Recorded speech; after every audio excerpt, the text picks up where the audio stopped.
Now, even back then, 20 years ago, I was swimming upstream. I never really had the wind at my back. I've never had help. In fact, a lot of people try to tell me what I can and can't do, what I can and can't accomplish. Well, my message for them is the same now as it was 20 years ago. Kiss my ass and watch me. No, Liv Morgan. Watch me. Watch me as I climb mountain after mountain after mountain. Because being great is not about what other people say. It's about what's in here.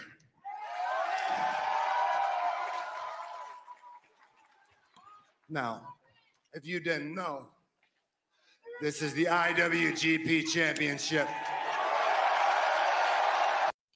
One of the best looking titles in the business of professional wrestling, for sure.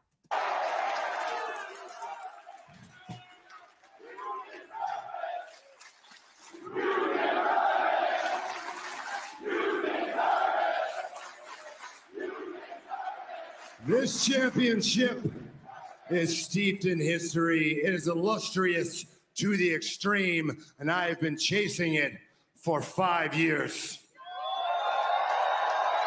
5 years of pain and heartache, of wins and losses, pints of sweat and blood, thousands and thousands of miles back and forth across the ocean. I've been chasing it. 5 years ago, a lot of people said me holding this championship, especially holding this championship on live on Dynamite, was impossible. It wasn't impossible. Not if they knew. That's really specific. I wonder who at what time 5 years ago said, hey, John, you'll never be able to hold the IWGP championship on AEW Dynamite. I mean, from a promotions working together standpoint, yeah, but what was in here? Not if they knew what was inside me, because that is what this is all about. When your back is against the wall, how deep can you dig? When you feel like you've got nothing left, when you're choking on your own blood, how deep are you willing to dig? How far are you willing to go? Are you willing to dare to be great, to prove the doubters wrong, to show the world? That's what AEW is about. This right here is why I chose this to be my fire moment from this episode of AEW Dynamite. After that complete embarrassment from last week, this is what AEW needed. This is the hero they needed. They need to put the entire company on this man's back because he's the only one who could carry them out of this dark abyss known as Tony Khan's booking and decision making.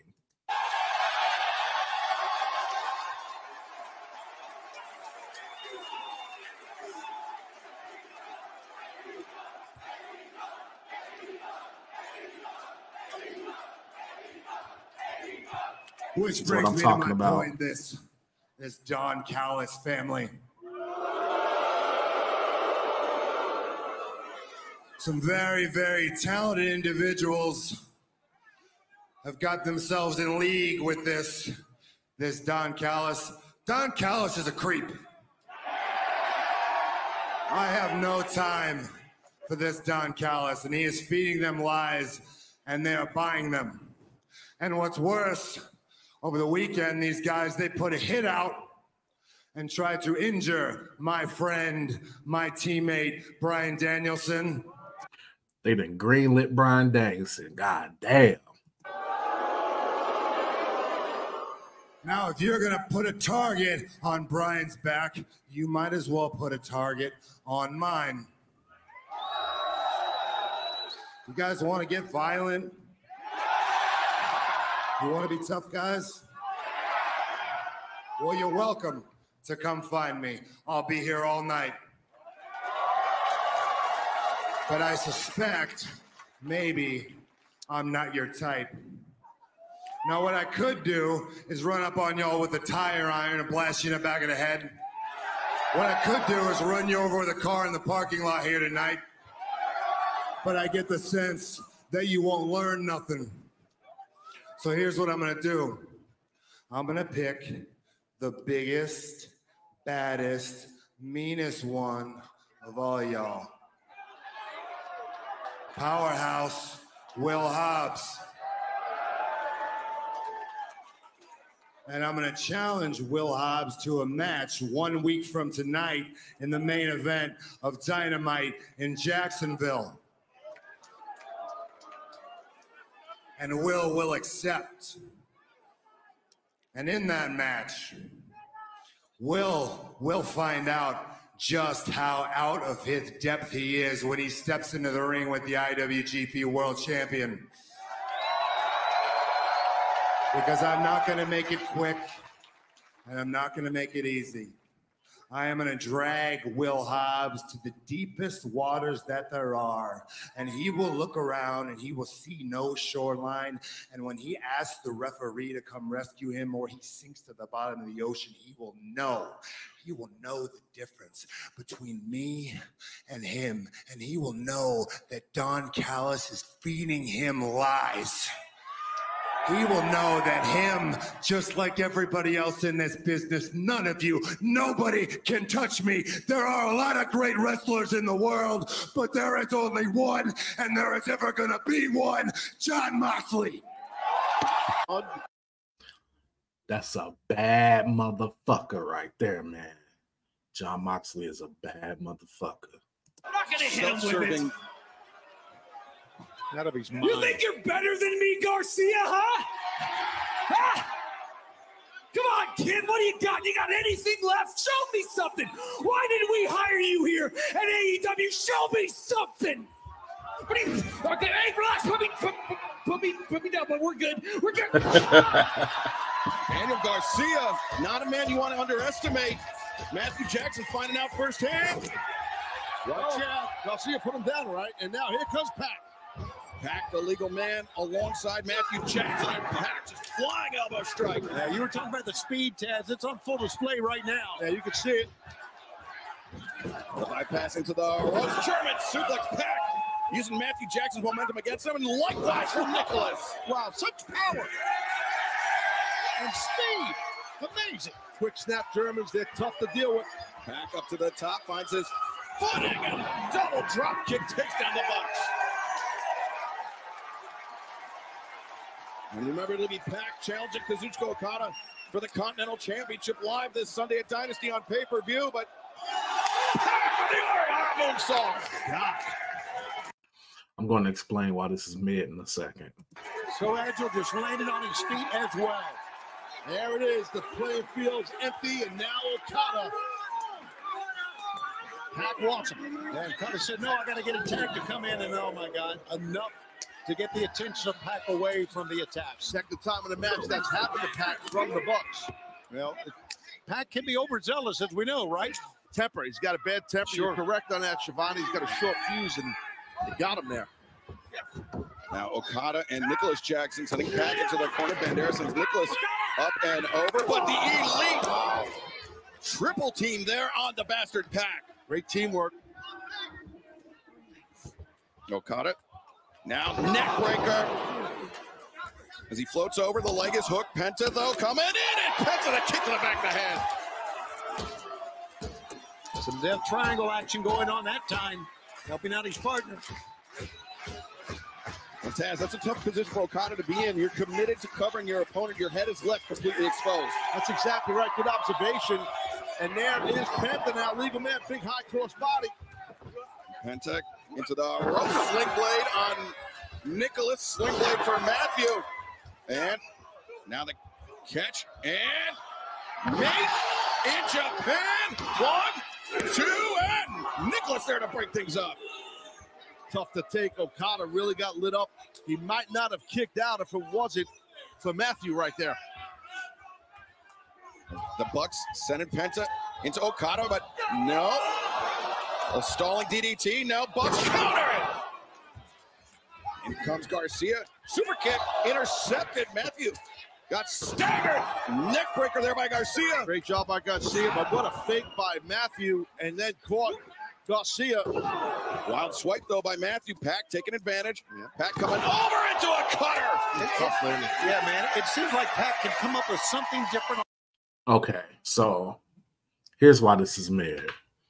AEW consistently, week in, week out, put on the best professional wrestling matches in the business. It's just that none of this means anything, like in the grand scheme of the story. I understand that some people are like, oh yeah, as long as the wrestling is great, we don't need the entertainment aspect. You absolutely need the entertainment aspect. This match is entertaining, but it just doesn't make sense. You got Pac getting fed to Okada. That's what's going to happen at Dynasty. Okada's going to beat him. You got Penta, one of the wrestlers that the company isn't booking correctly, just as also ran in this match. He's just another guy. And then you got the Bucks, who are just a part of the worst storyline, one of the worst moments in AEW history. So, and these 6-man tag matches are like, there's too many of them in AEW. There's too many of them in wrestling. I don't even like when they do them in WWE, but these matches are cool, but unless it's like a ladder or some shit involved, they just don't entertain me at all. Almost every match. He just wants Okada Pac. You can see him staring. Yeah, Pac wants to be legal, though. Turning his attention to the man he will face this Sunday live on pay-per-view at Dynasty. Legal now. Yeah, you're right. And partially this is mid because everything else on this episode of AEW Dynamite was pretty damn good. So, I mean, somebody had to be mid here. Yes, he is. You get a preview of this Sunday in St. Louis at Dynasty. And the only way to watch Dynasty this Sunday is on pay-per-view. Fans, you can purchase the event on Bleach Report through traditional cable and satellite providers, Triller TV, ppv.com, YouTube, and Dynasty will also be available nationwide at your local Dave Roman Buster's. Fierce Ospreay, please. To find your closest location as Pac drops Okada with a thrust kick. What a night there's going to be, and look at, he's going for the black arrow right now. Could this be it for Kazuchika Okada? Pac up to the top. Oh! Oh, he hit the back of his head. Disastrous landing as Matthew Jackson swept out the leg of Pac. Very, very bad, awkward, nasty landing on the head of Pac. Yeah, he came down, Taz. I think it was on the side of his head almost. Yeah, that'll knock you out, but he's tough as hell. He wants Garcia in, and Garcia wants it. Here we go. Tag made, and now Daniel Garcia mixing it up with the Rainmaker, Kazuchika Okada, but Okada drop kick on target. For the size that he is to be able to get up that high, Okada has one of the best drop kicks I've seen. Sure does. Nice counter by Daniel. Garcia slips free. Now into the jackknife. Garcia, two. Oh, whoa, he almost beat him. Okada kicking out, ducks underneath. Oh, watch, double Gamengiri. Garcia staggered. Uh-oh. And tombstone pile driver by Kazuchika Okada. That might be it. Penta, though, comes in, went for the sling blade. If anybody knows how to counter it, it's got to be Okada, and a tombstone for Penta. I've always thought it was fucking disgusting that he just uses the tombstone as just like a regular move. He ducked that sling blade. Good call, Excalibur. And now got both. What's going to happen here? Nicholas sees it in his eyes. Yeah. Tell his eyes he knows the end is near. The super kick party followed up by the rain. Oh, God damn. Shot. Kazuchika Okada leaving no doubt. Man, he closed on the shit out of Fandango. I mean, Daniel Garcia. Shit. Look at him just smiling. Motherfucker knew he just knocked the shit out of that boy. Why you doing like that, Okada? Why you doing like that? Your winners, the Elite. Another 3-0 in trios action. The Elite. You want to talk about smug? What about that smile on the face of Kazuchika Okada? The double super kicks there by the Bucks, followed up by the Rainmaker, and now. Wouldn't it have been funny though? Like if after he hit him with the Rainmaker, if Garcia was just sitting there doing a Devon Dudley, just like close on, or Garcia was just sitting on the ground, just like shaking. Oh shit, lost my AirPod. Just shaking like a motherfucker. That shit would have been fucking hilarious. They're not done. Garcia is knocked out as it is. Look at them mocking, shaking his hand. There's no need for this here, guys. To set him up for the EVP trigger. Wow, brutal. And then they run away. They know that FTR, that Dax Harwood, Cash Wheeler, they've taken Daniel Garcia under their wings. Definitely. Look at this, bringing the ladder into play. It will be a ladder match, Tony, to determine the next AEW World Tag Team Champions this Sunday at Dynasty on pay-per-view. And I don't think there's any. They really just treat Penta like he just like he's a nothing, like he's a nobody. It's a damn shame. More match, more dangerous than a ladder match, especially when you've got 4 guys going at it. It's going to be. Oh my God! Look at this. Oh, no. Oh, jeez. Garcia sent spine first, and you know, Tony, to that point, the danger of this match, Taz, I think a ladder match definitely favors the Young Bucks more than FTR. Oh, I totally agree with you, but right now, look what we're about to witness. This is horrible. What are they trying to do? What are they trying to accomplish here? This is too much here. I agree, Taz. Somebody needs to stop this right now. Garcia he's about to get destroyed here. And Nick's going up top. Yeah, Garcia sandwiched in that ladder. Now Pac. Whoa, Pac. Yeah, he's got the bell hammer in his hand. That steel little bell hammer, that thing will wear you out. That death triangle. No strangers to using that. No stranger to using that hammer. Yeah, and there you see him.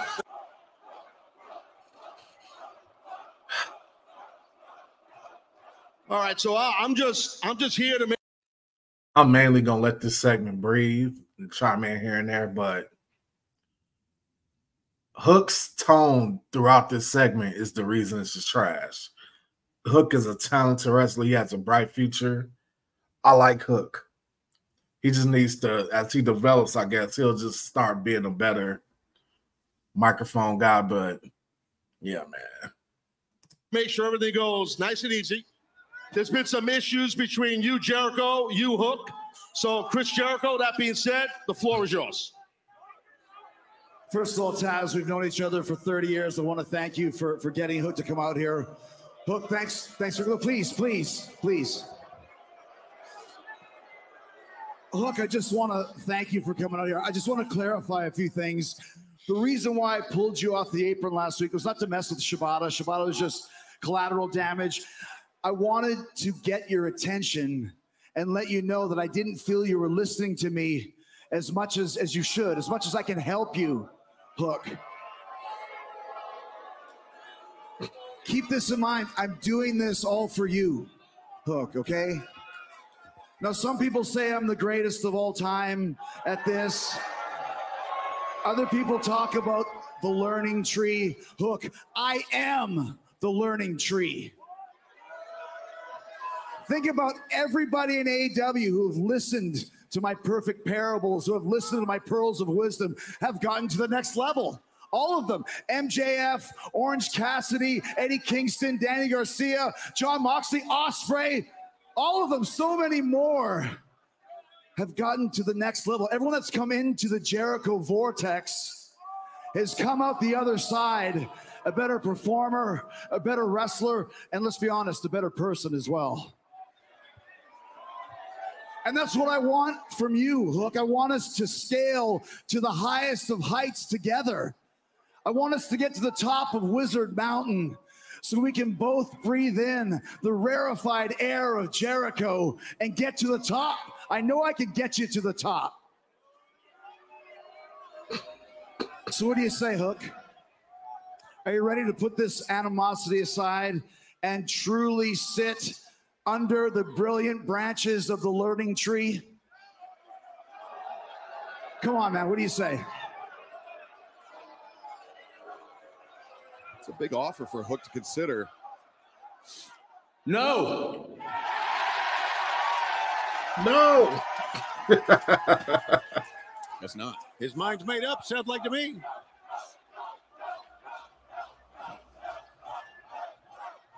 Come on, dude. I mean, what are you talking about? What do you mean no? Huh? I don't need your help.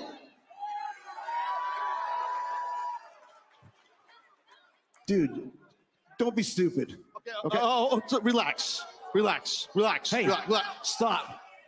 Just stop, okay? No, seriously, stop.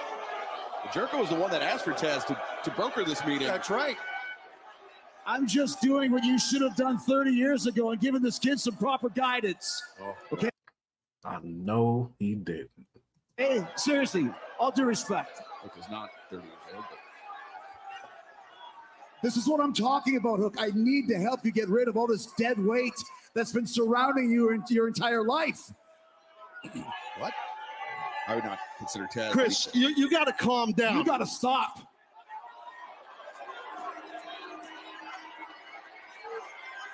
Please. Hook, I know you. All right, Chris, you're getting disrespectful now, man. Old Tazz would have had your ass wrapped up, boy. You've had people your whole life telling you how good you are, telling you you're a future world champion, including this man right here. But right here, right now, you're not ready. You are not as good as you think you are, Hook.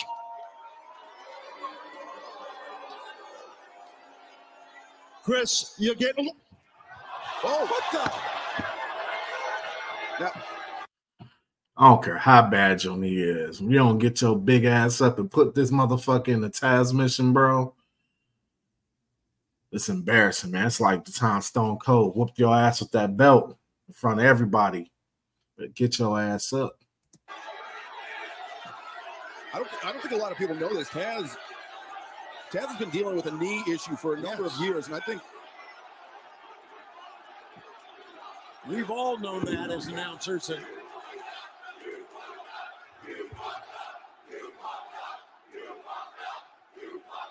not only that, but Chris Jericho just laid his hands on Hook's father. I'd like to, Jericho.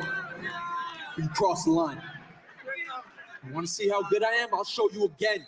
Anytime, any place, anywhere. Now get out of my ring. Wow, Hook, you don't mean this. Come on, you don't mean. Get out of my ring. Remember, Hook's beaten Jericho once before. Yes. Convincingly. Get out of here. Get out.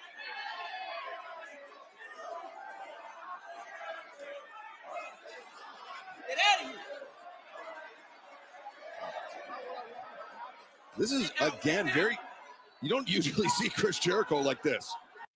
Should have slapped his ass upside his head while he was walking away. Chicken hawk motherfucker. Well, again, just like Hook said, Jericho crossed the line. I don't think there's any question about that. And this is such a weird situation, Tony, because does Jericho really believe that he can show Hook something, that he could teach that man something? I think he's delusional. But fans earlier